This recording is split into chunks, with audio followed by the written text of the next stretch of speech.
చలికాలంలో చర్మం పొడిబారకుండా ఉండాలంటే అప్పుడే చలికాలం వచ్చేసినట్టుగా ఉంది. ఈ కాలంలో చర్మం పొడిబారుతుంది. నూనెలు వాడితే జిడ్డుగా అనిపిస్తుంది. మాయిశ్చరైజర్ వాడినా ఫలితం కనిపించడం లేదు. పైపెచ్చు దురద వస్తుంది. ఇలాంటి వాటికి చెక్ పెట్టేందుకు చిన్నపాటి సలహా పాటించినట్టయితే చాలు. గోరువెచ్చని నీటితో ముఖం కడుక్కోవడం, స్నానం చేయడం అవసరం. ఈ సీజన్లో అమ్ముతున్నారని ఏవేవో క్రీములు ముఖంపై, శరీరంపై రాసుకుంటే మొదటికే ప్రమాదం వస్తుంది. సాధ్యమైనంత వరకు చలిలో చర్మాన్ని ఎక్స్పోజ్ కాకుండా చూసుకోవాలి. దుమ్ము, ధూళికి దూరంగా ఉండాలి.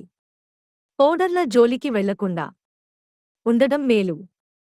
చలికాలం పొడవునా వాతావరణం చల్లగా ఉంటుంది కాబట్టి వేసవిలోలా నీరు పదే పదే తాగాలనిపించదు. దీంతో చర్మం మరింతగా పొడిబారిపోవడమూ తప్పదు. ఇలాంటి పరిస్థితుల్లో నీరు తాగుతుండాలి. దీనికి అదనంగా వ్యాయామం ఉండాలి. రోజుకు కనీసం 10 నిమిషాలు వ్యాయామం చేస్తే రక్త ప్రసరణ ప్రక్రియ చక్కగా సాగుతుంది. కండరాలు ఉత్తేజితం అవుతాయి.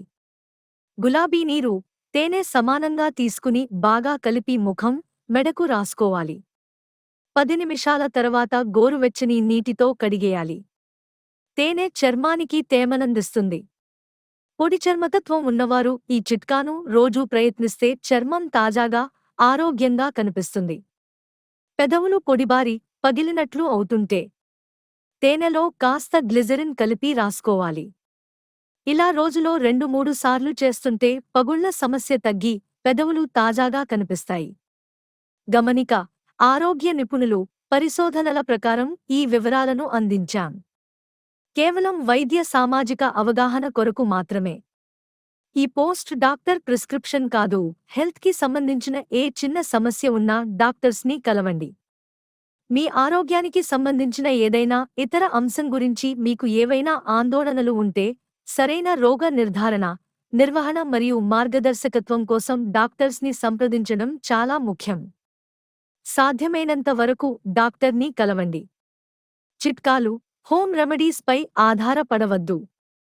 చిట్కాలు, హోమ్ రెమెడీస్ తాత్కాలిక ఉపశమనాన్ని మాత్రమే ఇవ్వగలవు. చర్మం పొడిబారినప్పుడు పాదాలు కూడా పగలడం కొందరిలో కనిపిస్తుంది.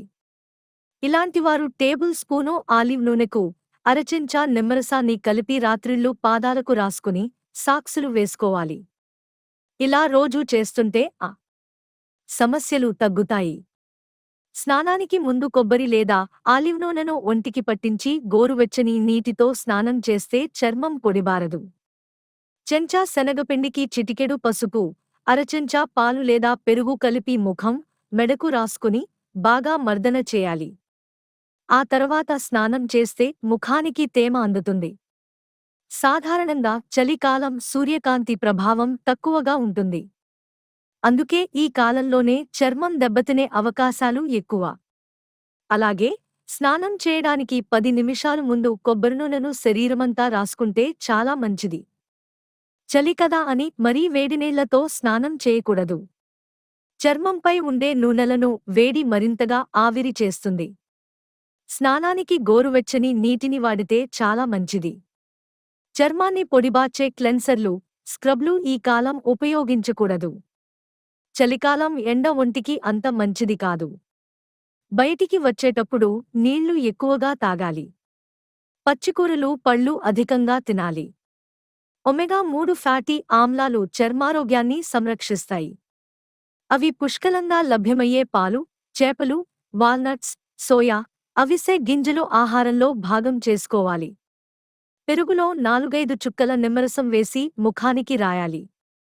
ఈ మిశ్రమం మంచి బ్లీచింగ్ ఏజెంట్లా పనిచేస్తుంది. శనగపిండి, పాలు కలిపి పేస్టులా చేసి రాయండి. పావుగంట తర్వాత కడిగేస్తే చర్మం సరికొత్త కాంతులీనుతుంది. 2 నిమ్మ చెక్కలను తీసుకుని ముఖంపైన, మెడపైన రుద్ది 20 నిమిషాల తర్వాత కడిగేస్తే చర్మం తేటగా ఉంటుంది. మార్కెట్లో రకరకాల సబ్బులు, క్రీములు దొరుకుతాయి. కానీ వాటికన్నా చర్మాన్ని శుభ్రపరిచే సహజగుణాలు కలిగిన పసుపు, శనగపిండి, తేనె వంటివి వాడటం వల్ల మరిన్ని లాభాలు ఉన్నాయంటున్నారు సౌందర్య నిపుణులు. అరకప్పు పాలల్లో అరకప్పు శనగపిండి, చెంచాడు పసుపు కలపండి. తయారైన మిశ్రమాన్ని ముఖానికి మెడకు పట్టించండి. 5 నిమిషాల తర్వాత చల్లటి నీళ్లతో కడిగేయండి. జిడ్డు చర్మం గలవారికి ఈ ప్యాక్ బాగా పనిచేస్తుంది. 1 కప్పు పెరుగులో టేబుల్ స్పూన్ తేనె కలపండి. బాగా కలిపిన మిశ్రమాన్ని ముఖానికి రాసి 5 నిమిషాల తర్వాత చల్లటి నీళ్లతో కడిగేయండి. పొడి చర్మం గలవారికి ఈ చిట్కా బాగా పనిచేస్తుంది. అరకప్పు గోరువెచ్చటి నీళ్లలో 1 టేబుల్ స్పూన్ తేనె వేయండి. మందుల షాపులో దొరికే ఈ విటమిన్ టాబ్లెట్లను ఒక్కొక్కటి తీసుకుని వాటి పొడిని తేనె, నీళ్ల మిశ్రమంలో వేసి బాగా కలపండి. తరచుగా ఈ చిట్కాను పాటిస్తే ముఖంపై ఉండే మచ్చలు క్రమంగా తొలగిపోతాయి. గమనిక: ఆరోగ్య నిపుణులు, పరిశోధనల ప్రకారం ఈ వివరాలను అందించాం. కేవలం వైద్య సామాజిక అవగాహన కొరకు మాత్రమే. ఈ పోస్ట్ డాక్టర్ ప్రిస్క్రిప్షన్ కాదు. హెల్త్కి సంబంధించిన ఏ చిన్న సమస్య ఉన్నా డాక్టర్స్ని కలవండి. మీ ఆరోగ్యానికి సంబంధించిన ఏదైనా ఇతర అంశం గురించి మీకు ఏవైనా ఆందోళనలు ఉంటే, సరైన రోగ నిర్ధారణ, నిర్వహణ మరియు మార్గదర్శకత్వం కోసం డాక్టర్స్ని సంప్రదించడం చాలా ముఖ్యం.